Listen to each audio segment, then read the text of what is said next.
Oke rekan-rekan mahasiswa, khususnya mahasiswa strata 1 dimanapun Anda berada. Kali ini saya akan membahas ataupun kupas tuntas terkait dengan bagaimana membuat suatu karya tulis dalam bentuk skripsi. Bagi para mahasiswa strata 1, skripsi merupakan pembulat studi sebelum dia menyelesaikan pendidikannya pada strata tersebut. Berikut saya akan sampaikan sistematika dan uraian berkaitan dengan bagaimana skripsi sebaiknya dibuat agar dapat dipertanggungjawabkan sebagai salah satu bentuk karya tulis mahasiswa yang nantinya akan dipublikasikan baik di jurnal ilmiah maupun di repositori kampus. Sebelum menjelaskan tentang sistematika skripsi, ada baiknya saya menyampaikan beberapa jenis karya tulis ilmiah yang dapat dibuat baik itu oleh mahasiswa maupun oleh para akademisi lainnya. Di antaranya yang pertama adalah makalah, yang kedua adalah diktat, yang ketiga adalah modul, kemudian ada artikel untuk jurnal, kemudian buku. Buku pun terdiri dari berbagai macam jenis, di antaranya adalah buku ajar, ada buku monograf, dan buku referensi. Kemudian adanya tugas akhir sebagai salah satu bentuk karya tulis ilmiah, baik itu skripsi untuk strata 1, tesis untuk strata 2, dan disertasi untuk strata 3. Namun demikian, ada juga perguruan tinggi yang tidak mewajibkan mahasiswanya membuat skripsi, tetapi hanya cukup dengan laporan penelitian saja. Baik, sekarang akan saya jelaskan bagaimana sistematika skripsi berikut dengan uraian-uraiannya. Yaitu pertama bab 1 tentang pendahuluan, yang kedua tentang tinjauan pustaka, bab ketiga tentang metodologi penelitian, bab 4 tentang hasil dan pembahasan, bab kelima tentang kesimpulan dan saran. Kemudian saya akan membahas satu persatu ataupun bab per bab.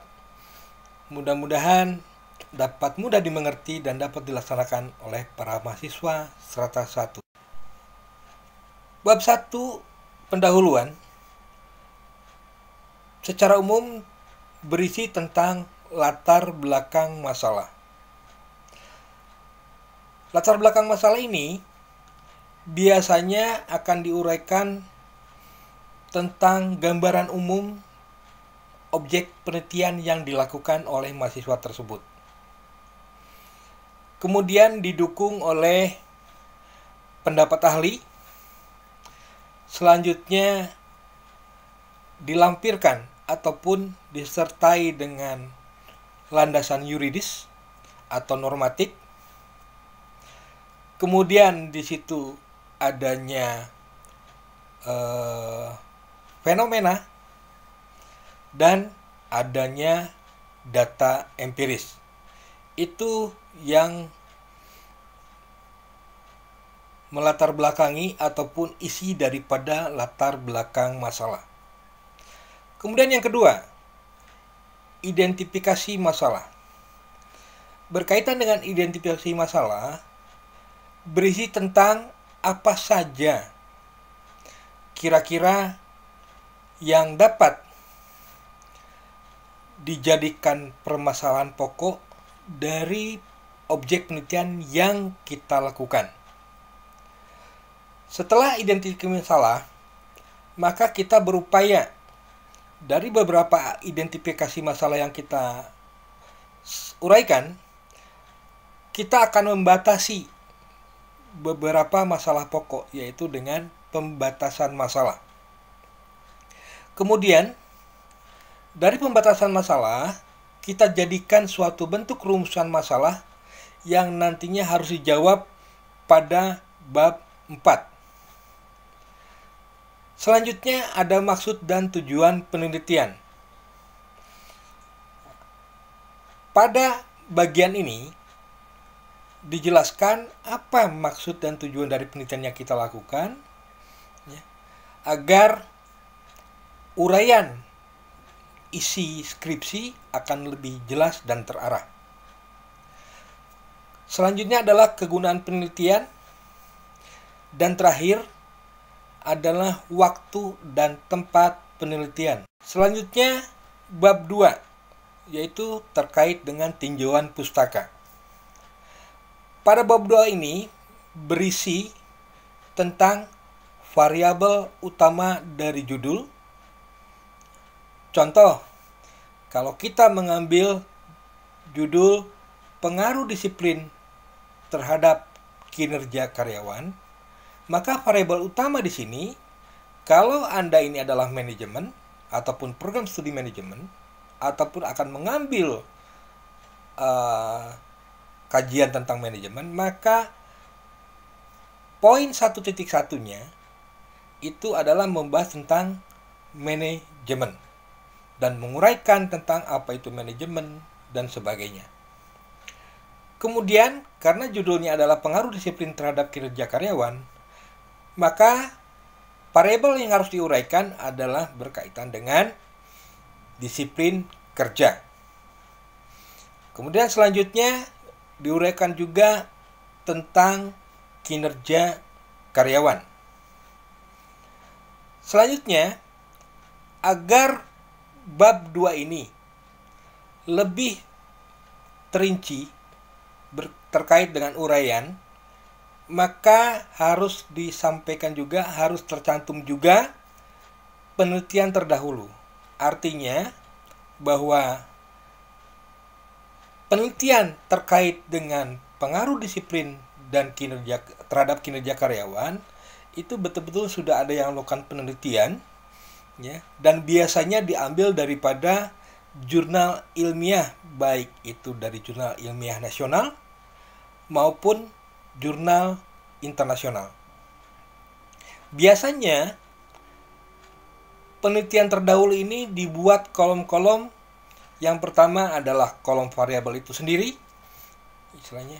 Kolom kedua itu terkait dengan istilahnya apa uraiannya. Kemudian kolom ketiga itu terkait dengan persamaannya. Kemudian kolom keempat itu biasanya perbedaan. Kolom selanjutnya adalah hasil. Hal ini akan menjadi dasar agar penelitian yang kita lakukan itu betul-betul dapat dipertanggungjawabkan dan dapat dikembangkan, terutama bagi peningkatan kualitas hasil penelitian. Selanjutnya ada kerangka pemikiran.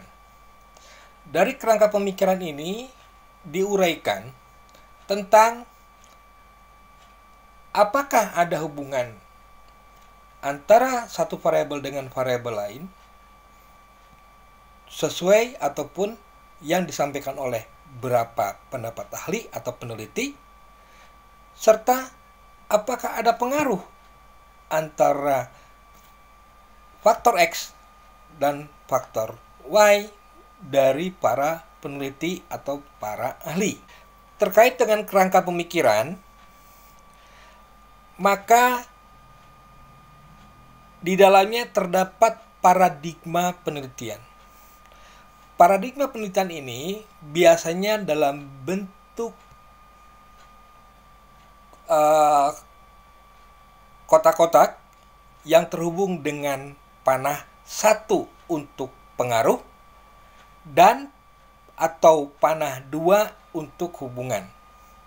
Terkait dengan contoh pengaruh disiplin terhadap kinerja, Maka di situ yang dipergunakan adalah panah 1 terkait dengan pengaruh antara disiplin terhadap kinerja karyawan. Nah, dalam variabel X atau disiplin kerja, maka kita harus menulis dari siapa disiplin kerja ataupun teori yang disampaikan berkait dengan disiplin kerja, dengan mencantumkan nama penulisnya, kemudian tahun dan halamannya saja.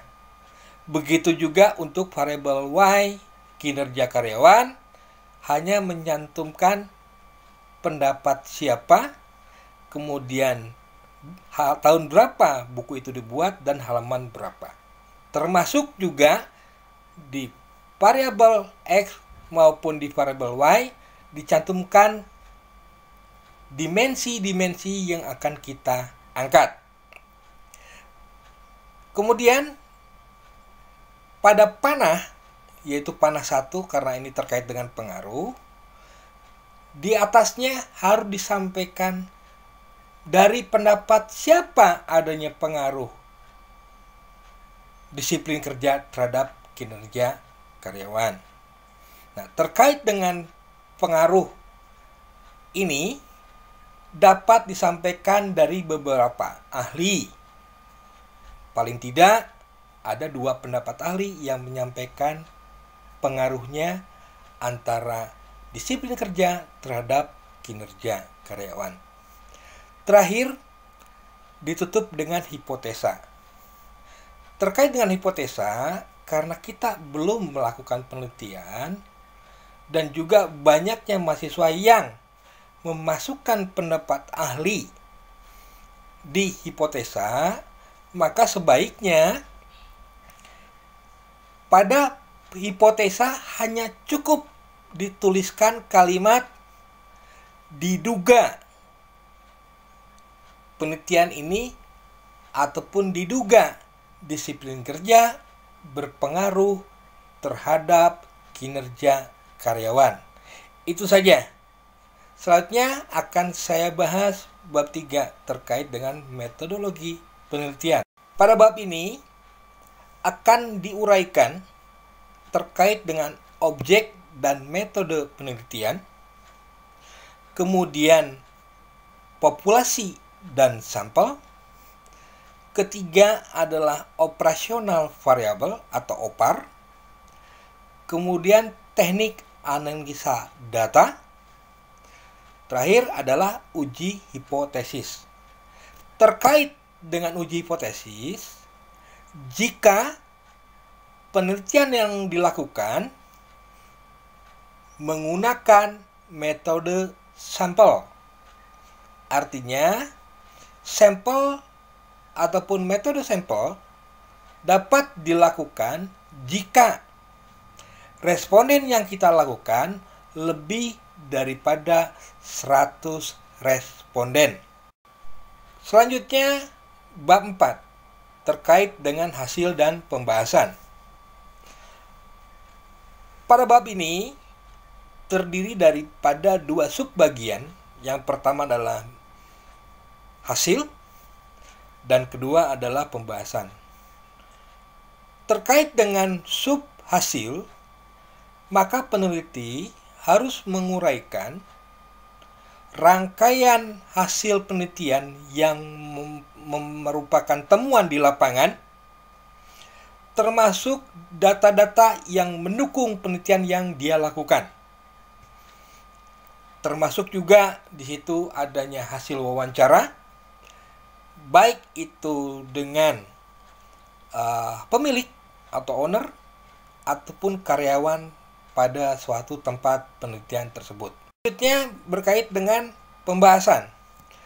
Pada pembahasan ini, seorang peneliti ataupun mahasiswa yang melakukan penelitian itu harus menguraikan hasil penelitian yang dia lakukan berikut dengan didukung atau memasukkan baik itu pendapat ahli,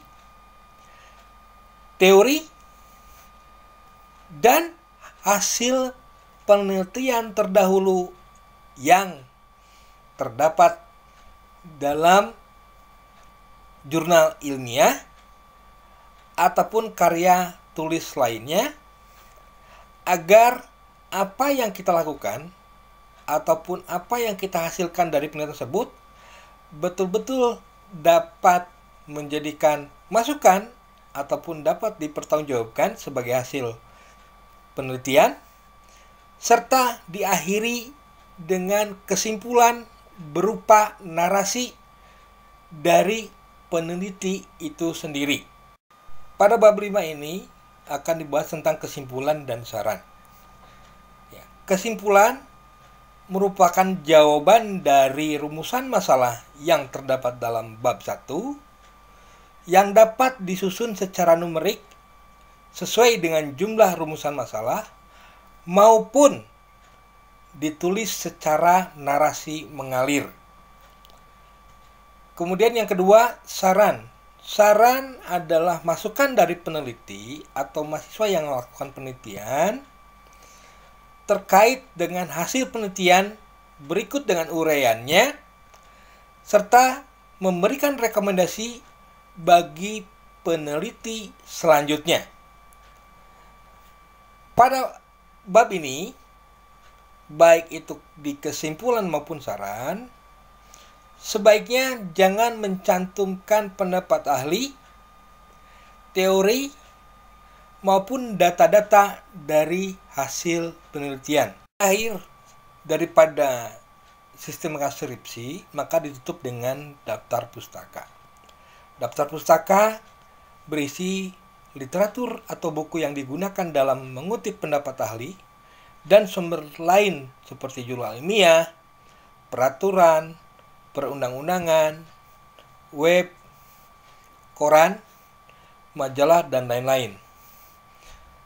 Dari keseluruhan sistematika ini, maka di awal skripsi itu didukung dengan namanya abstrak. Abstrak berisi tentang tujuan daripada penelitian itu dilakukan, kemudian permasalahan, dan diakhiri dengan kesimpulan daripada penelitian yang kita lakukan. Sebagai catatan, dalam abstrak tidak boleh dicantumkan pendapat ahli, kemudian teori, maupun data-data maupun angka-angka.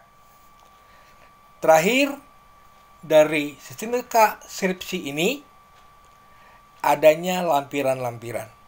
Biasanya bagi penelitian kuantitatif, lampiran-lampiran berisi tentang kuesioner, kemudian hasil olah statistik terkait dengan data ordinal, data interval, korelasi, dan lain-lain yang disesuaikan dengan kebutuhan. Kemudian dilampirkan juga SK pembimbing skripsi, dan terakhir adalah biodata penulis. Demikian uraian singkat tentang sistematika pembuatan skripsi dengan menggunakan metode kuantitatif. Untuk metode penelitian kualitatif, maka skripsinya akan ada dalam video berikutnya.